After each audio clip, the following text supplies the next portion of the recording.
7 the best recent OTT movies you should miss. ఇంకా recent గా కొన్ని బ్యూటిఫుల్ ఓటీటీ మూవీస్ స్ట్రీమింగ్ లోకి వచ్చాయి. సో అవేంటో తెలుసుకునే ముందుగా మీరు ఇంకా మా ఛానల్ సబ్స్క్రైబ్ చేయకపోతే please do subscribe. Number 7 magazine. ఒక ఇంట్లో పోర్న్ మూవీ తీయడానికి వెళ్ళిన కొంతమందిని ఒక ఓల్డ్ ఉమెన్ ఎలా చంపింది, అందులోంచి బతికి బయటపడ్డ ఒక అమ్మాయి లైఫ్ తర్వాత ఏం జరిగింది అన్నది ఈ మ్యాగజైన్ మూవీ కదా. ఇంకా కమింగ్ టు దిస్ మూవీ, ఆ అమ్మాయి పోర్న్ మూవీస్ లో ఒక స్టార్ గా ఎదిగిన తర్వాత మెయిన్ మూవీస్ లోకి ఎంటర్ అవ్వడం అండ్ 80s టైమ్ లైన్ లో హాలీవుడ్ ఎలా ఉండేది, అక్కడ సినిమాలు ఎలా తీసేవారు, ఆ బ్యాక్ డ్రాప్ అంతా కూడా సినిమాలో చాలా ఇంట్రెస్టింగ్ గా చూపిస్తారు. అలాగే ఇంకో పక్క నైట్ స్టాకర్ అనే ఒక కిల్లర్ వరుసగా కిల్లింగ్స్ చేస్తూ ఉంటాడు. కిల్లింగ్స్ కొంచెం హారర్ వైబ్స్ ని తీసుకొస్తాయి. ఇది ఒక క్రైమ్ ఇన్వెస్టిగేటివ్ థ్రిల్లర్ అనుకోవచ్చు. సో ఇంట్రెస్టింగ్ గా ఉంటది. మీరు ప్రీవియస్ 2 మూవీస్ చూసి ఈ ఫ్రాంచైజ్ ఫ్యాన్ అయితే కనుక డెఫినెట్ గా ఈ సినిమాను కూడా వాచ్ చేసేయండి. అలాగే సినిమాలో కొన్ని న్యూడిటీ సీన్స్ ఉంటాయి, సో ఫ్యామిలీతో అస్సలు చూడకండి. ప్రెసెంట్ ఏ ఓటీటీలో కూడా స్ట్రీమ్ అవట్లేదు, మేబీ ఆన్లైన్ లో దొరికేస్తుంది ఈ cinema. Number 6 the birthday boy. తెలుగులో అప్పుడప్పుడు కొన్ని సినిమాలు సర్ప్రైజ్ చేస్తాయి, ఎందుకంటే మనం ఎక్స్పెక్ట్ చెయ్యం కాబట్టి ఆ సినిమాలు బాగుండేసరికి ఒక మంచి ఇంపాక్ట్ అయితే ఇస్తాయి. యునైటెడ్ స్టేట్స్ లో చదువుకోవడానికి వెళ్ళిన ఒక 5గురు ఒక ఇంట్లో ఉంటారు. అందులో ఒకటి బర్త్డే రోజున బర్త్డే బంప్స్ ఇస్తున్న క్రమంలో ఆ బర్త్డే బాయ్ చనిపోతాడు. దాని తర్వాత ఏం జరిగింది అన్నది ఈ మూవీ. ఈ సినిమాని ఫస్ట్ 20 minutes కూడా సెటప్ చేసి పెట్టుకుంటారు. అక్కడ దాకా కొంచెం కామెడీగా అనిపించిన వన్స్ అసలైన స్టోరీ స్టార్ట్ అయిన తర్వాత ఆ సస్పెన్స్ ని చాలా బాగా మెయింటైన్ చేశారని చెప్పాలి. మెయిన్లీ సెకండ్ హాఫ్ లో చాలా టర్న్స్ ఉంటాయి. ఆ టర్న్స్ అన్ని కూడా చాలా ఇంట్రెస్టింగ్ గా ఉంటాయి. By the end of the day ఇది ఒక రియల్ ఇన్సిడెంట్ ని బేస్ చేసుకుని తీశారు అన్నప్పుడు మాత్రం ప్యాక్ అవుతాయి మనకి. దట్టు సినిమాలో ఉన్న ఆ 5గురిలో ఈ సినిమా డైరెక్టర్ కూడా ఒకరంట.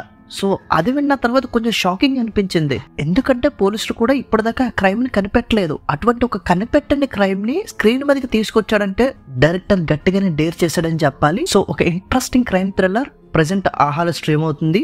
Number 5 Chandu champion. బయోపిక్స్ తీయడానికి సంబంధించి బాలీవుడ్ లో ఒక స్పెషల్ ఇంట్రెస్ట్ ఉంటది. ఆ విధంగా పారా ఒలింపిక్స్ లో ఫస్ట్ గోల్డ్ మెడల్ సంపాదించిన పంకజ్ పేట్కర్ జీవిత చరిత్ర ఈ మూవీ.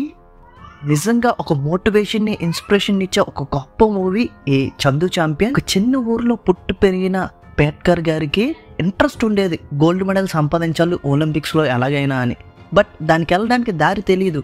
దానికోసం ఆయన చిన్నప్పటి నుంచి కుస్తీ నేర్చుకోవడం స్టార్ట్ చేశారు. అండ్ ఒక గొడవలో తన ఊరికి దూరం అయిపోవాల్సి వచ్చింది. దాని తర్వాత ఆర్మీలో జాయిన్ అవ్వడం, అక్కడి నుంచి ఒలింపిక్స్ కి బాక్సింగ్ లో వెళ్ళడం, దాని తర్వాత అక్కడ ఫెయిల్ అవ్వడం, ప్యారలైజ్ అవ్వడం, అయినా కూడా తగ్గకుండా తనకు గోల్డ్ మెడల్ సంపాదించడం, ఇదంతా కూడా ఒక అన్బిలీవబుల్ జర్నీ అని చెప్పాలి. అటువంటి ఒక గొప్ప వ్యక్తి గురించి తెలుసుకునే అవకాశం ఇచ్చిన ఈ డైరెక్టర్ కి డెఫినెట్ గా కుడోస్ చెప్పాలి. Number 4 twisters.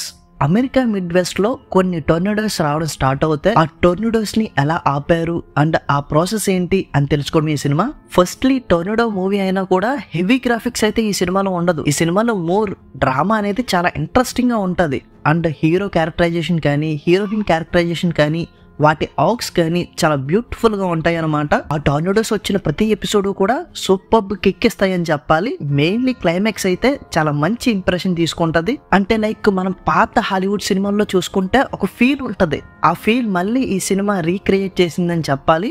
ప్రెసెంట్ ఈ సినిమా ఏ ఓటీటీలో కూడా స్ట్రీమ్ అవడం లేదు, పోతే ఆన్లైన్ లో డెఫినెట్ గా దొరుకుతుంది. బృందా. మన తెలుగులో వెబ్ సిరీస్ అయితే కొప్పని తెప్పలుగా వచ్చి పడిపోతున్నాయి, కానీ వాటిలో క్వాలిటీ ఉన్న వెబ్ సిరీస్ గురించి లెక్కేస్తే జస్ట్ 1, 2, 3 మాత్రమే ఉంటాయి. ఆ విధంగా అసలు వెబ్ సిరీస్ అన్న కాన్సెప్టే అర్థం కావట్లే, జస్ట్ సాగదీస్తున్నారు అంతే. బట్ ఈ బృందా అలా కాదు, సూపర్ కిక్ ఇచ్చిందని చెప్పాలి. సిటీలో వరుసగా కిల్లింగ్స్ జరుగుతూ ఉంటాయి. ఎవరు చంపుతున్నారు, ఎందుకు చంపుతున్నారో తెలియదు, బట్ ఒక పథకం ప్రకారం అయితే చంపుతున్నారు. చంపి ఒక గౌన్ సంచిలో కట్టేసి నీళ్లలో పడేస్తున్నారు. సో ఇదంతా కూడా పోలీసులు కనిపెడతారు. అసలు ఎవరి కిల్లర్ అని ఛేదించే క్రమంలో కొన్ని అన్బిలీవబుల్ విషయాలు బయటపడతాయి. సిరీస్ చూస్తున్నప్పుడు నేనైతే బాగా థ్రిల్ అయ్యానని చెప్పాలి. మొత్తానికి తెలుగులో కూడా ఒక మంచి వెబ్ సిరీస్ తీసుకొచ్చారు అని అనిపించింది. ఈ సిరీస్ కి సంబంధించి ఏదైతే మెయిన్ కాన్ఫ్లిక్ట్ ఉందో అదైతే ఎక్సలెంట్ గా ఉందని చెప్పాలి. ఆ కాన్ఫ్లిక్ట్ ని తీసుకుని దాని చుట్టూ కూడా super and thrilling screen plan చేశాడు డైరెక్టర్. అదంతా కూడా చాలా బాగా వర్కౌట్ అయింది. ప్రతి క్యారెక్టర్ ని కూడా చాలా నీట్ గా డిజైన్ చేసి పెట్టుకున్నారు. అండ్ ప్రతి క్యారెక్టర్ కి కూడా ఒక మంచి ఆర్క్ ఉంటది. 8 ఎపిసోడ్స్ అయినా కూడా టైమే తెలియదు. చాలా గ్రిప్పింగ్ గా ఉంటది సిరీస్ మొత్తం కూడా. బింజ్ వాచ్ చేసేయచ్చు, అస్సలు మిస్ అవ్వద్దు. సో నీ లీవ్ లో తెలుగులో అవైలబిలిటీలో ఉంది. Number 2 golem. రీసెంట్గా ఓటీటీలో స్ట్రీమ్ అవుతున్న ఈ మలయాళం క్రైమ్ ఇన్వెస్టిగేషన్ థ్రిల్లర్ అద్దరిపోయిందని చెప్పాలి. ఒక సాఫ్ట్వేర్ ఆఫీసులో ఒక మర్డర్ జరుగుతుంది. ఆ మర్డర్ ఎవరు చేశారు, ఎందుకు చేశారు అని తెలుసుకోవడమే ఈ సినిమా స్టోరీ అనేది చాలా చాలా సింపుల్. బట్ దాని తర్వాత ఉంటుంది స్క్రీన్ ప్లే. అద్దరిపాటుగా ఉంది స్క్రీన్ ప్లే అయితే మాత్రం. మెయిన్లీ రైటింగ్ అదిరిపోయింది గురువు గారు. రైటింగ్ అంటే ఇలా ఉండాలి. అసలు ఆ క్రైమ్ని ఎంత ఇంటెలిజెంట్గా ప్లాన్ చేశారు, దాన్ని ఎంత బాగా ఎగ్జిక్యూట్ చేశారు అన్నదే మెయిన్ ఇంట్రెస్టింగ్ పాయింట్ ఈ సినిమాకి సంబంధించి. డెఫినెట్గా మలయాళం నుంచి వచ్చిన మరో సాలిడ్ క్రైమ్ ఇన్వెస్టిగేషన్ థ్రిల్లర్ అని చెప్పాలి ఈ మూవీని. సో అమెజాన్ ప్రైమ్లో స్ట్రీమ్ అవుతుంది. ఇంక ఫైనల్లీ నెంబర్ 1 పేకమాడలు. మన తెలుగులో మంచి సినిమాలు రావడం అనేది అరుదు. ఎందుకంటే మంచి సినిమాలు తీసే వాళ్ళకన్నా కమర్షియల్గా డబ్బులు చేసుకుందాం అని సినిమాలు తీసే వాళ్ళే ఎక్కువగా ఉంటారు. వాళ్ళలో కూడా ఆర్ట్కి ఇంపార్టెన్స్ ఇస్తూ కొంతమంది మంచి సినిమాలు తీస్తారు. అందులో ఒకటే ఈ పేకమాడలు. స్టోరీ ఏంటంటే రియాలిటీలో లేకుండా గాలిలో మెడలు కట్టే ఒక క్యారెక్టర్ హీరో అండ్ రియాలిటీలో ఉంటూ తన కుటుంబాన్ని చూసుకుంటున్న ఒక భార్య. వీళ్ళ జర్నీయే ఈ మూవీ. సినిమాలో రైటింగ్ చాలా చాలా బాగుంది. అందులోకి ఈ సినిమాని ఒక రియలిస్టిక్ వేలో చెప్పాలనుకున్నారు. దానికే కట్టుబడి ఉన్నారు. ఫస్ట్ నుంచి లాస్ట్ వరకు కూడా రియాలిటీలో ఉండే ఈ సినిమాని తీశారని చెప్పాలి.